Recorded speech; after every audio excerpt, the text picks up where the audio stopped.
que outros possam viver,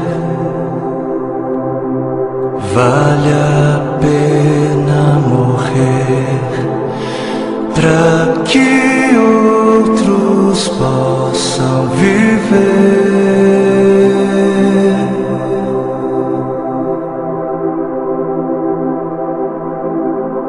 Para que outros possam sorrir, vale a pena chorar. Para que outros possam viver.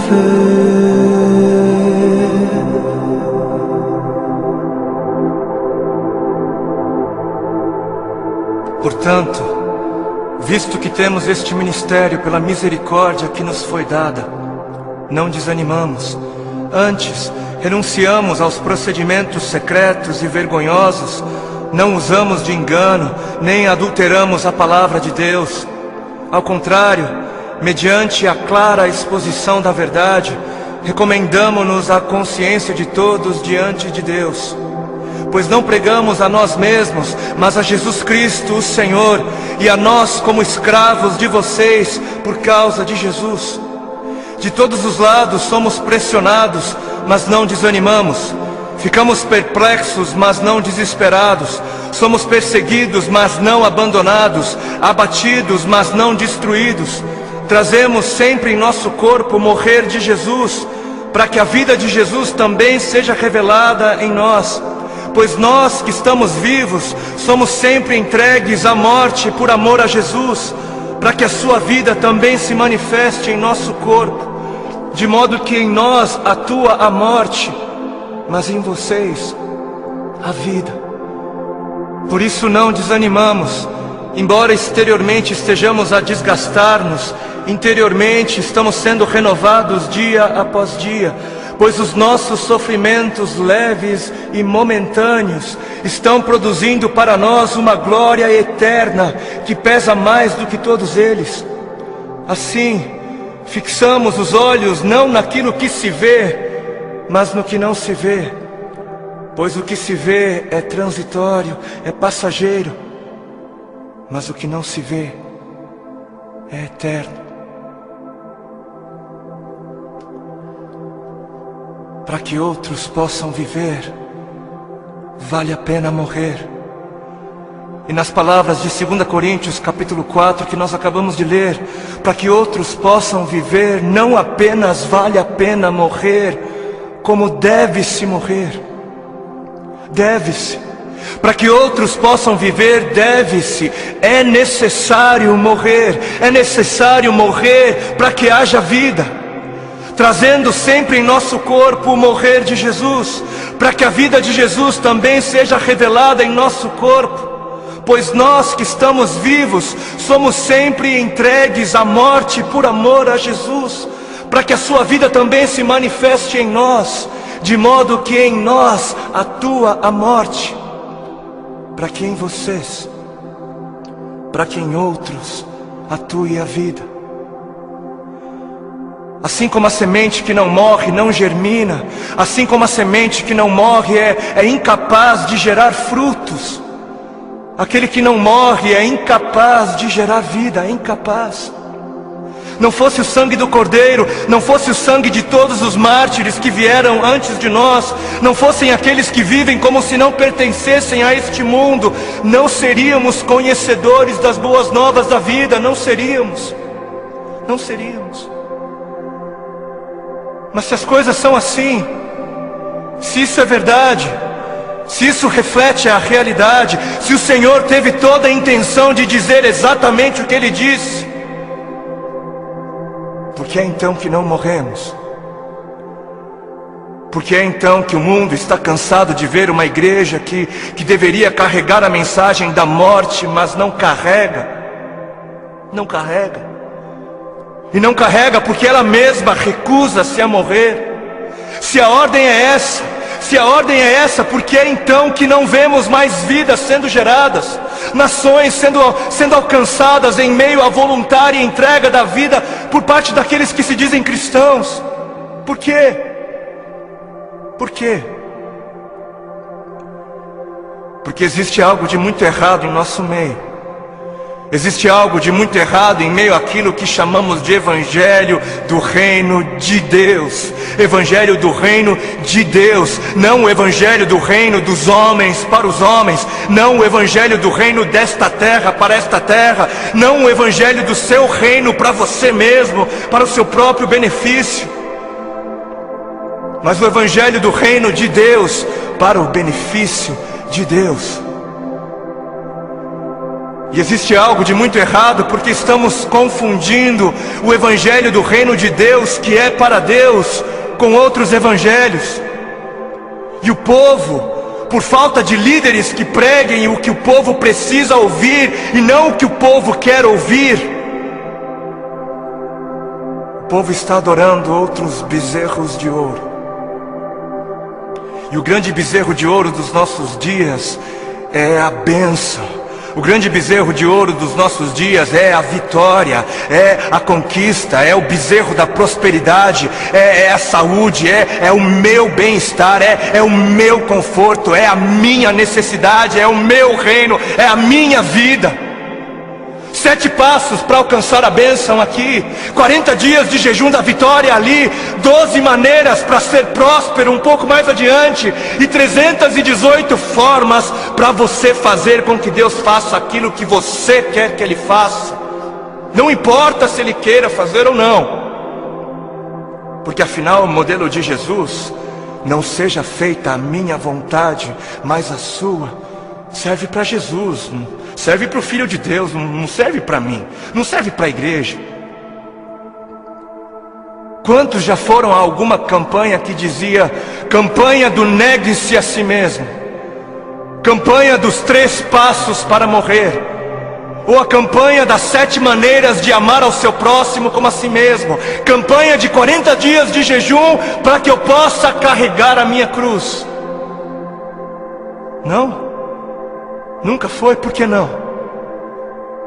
Ora, porque não é isso que é importante. Não é isso. Porque o importante é eu ter o carro do ano. Porque o importante é eu ser abençoado. O importante é eu mostrar o quão abençoado sou. Preciso mostrar. Eu preciso mostrar. Porque afinal de contas, se ando de carro importado, é porque Deus me deu, né? Deus me deu. Porque é muito óbvio que Deus está muito mais preocupado com o meu ego. Eu sou tão espiritual e abençoado que é muito óbvio para mim, e é muito óbvio só para mim, que Deus está mais preocupado em colocar dinheiro nas minhas mãos para que eu possa comprar coisas caras e tolas, do que está preocupado em colocar recursos sob os meus cuidados para que eu possa de alguma maneira aliviar a dor dos aflitos. Porque Deus é tão bom para mim, Deus é tão sábio, Ele é tão misericordioso, que Ele prefere que eu compre para mim o meu 100º par de sapatos. Ele prefere, Ele prefere que eu faça isso mais do que prefere que eu compre algumas marmitas para dar de comer às crianças de rua. Porque o importante é eu encher o meu celeiro até onde der. O importante é o meu reino, é a minha justiça. Eu trabalhei, eu suei. Não foi Deus quem me deu, não foi Deus quem me abençoou, não foi eu quem ganhei. É justo, eu trabalhei, é meu. Porque o importante é eu viver como se não houvesse morte. E Deus que me livre de pensar em morte. Coisa negativa não é de Deus. O importante é eu viver como se não houvesse morte, para que quando a minha hora chegar, eu venha morrer como alguém que nunca quis viver. Porque está escrito na palavra de Deus em Marcos, no capítulo 8 e Mateus 16. Então Jesus começou a ensinar-lhes que era necessário que o Filho do Homem sofresse muitas coisas e fosse rejeitado pelos líderes religiosos, pelos chefes dos sacerdotes e pelos mestres da lei, fosse morto e 3 dias depois ressuscitasse. Ele falou claramente a esse respeito. Então Pedro chamando-o à parte, começou a repreendê-lo. Vejam como desde o início a igreja se escandalizou com a mensagem da morte. Jesus, porém, voltou-se, olhou para os seus discípulos e repreendeu Pedro, dizendo: arreda, Satanás, você não pensa nas coisas de Deus, mas nas coisas dos homens. Você não está de olho no reino de Deus, mas está de olho no reino dos homens.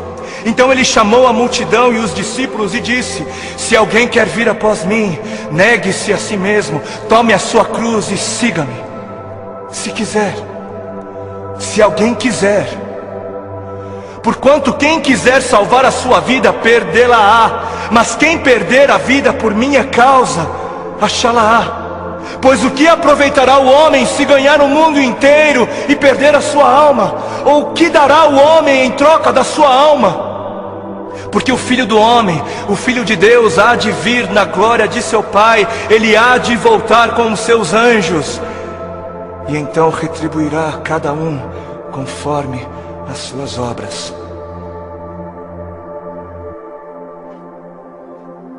Quem fizer de tudo para garantir a sua vida neste mundo, não merecerá a vida no outro.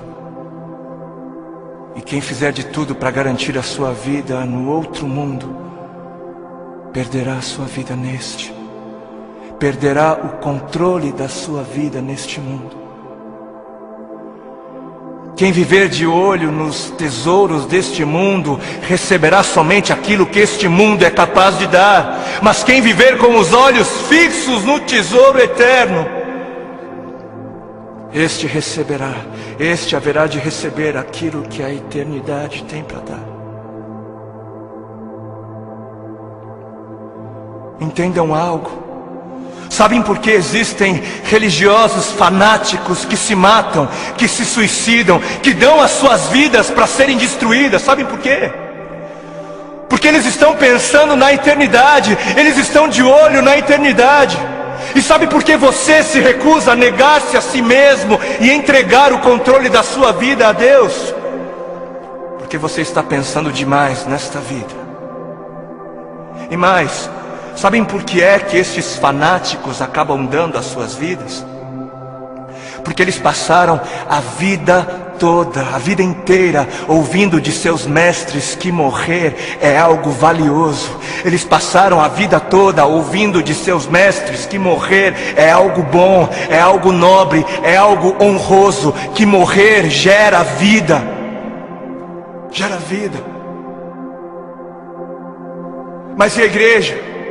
Mas onde está a igreja? Onde está a voz profética?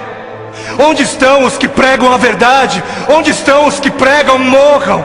Onde estão os mestres de Deus a gritarem morram? Morram, para viver morram, por amor a Cristo morram, por amar a Deus acima de tudo morram. Onde estão?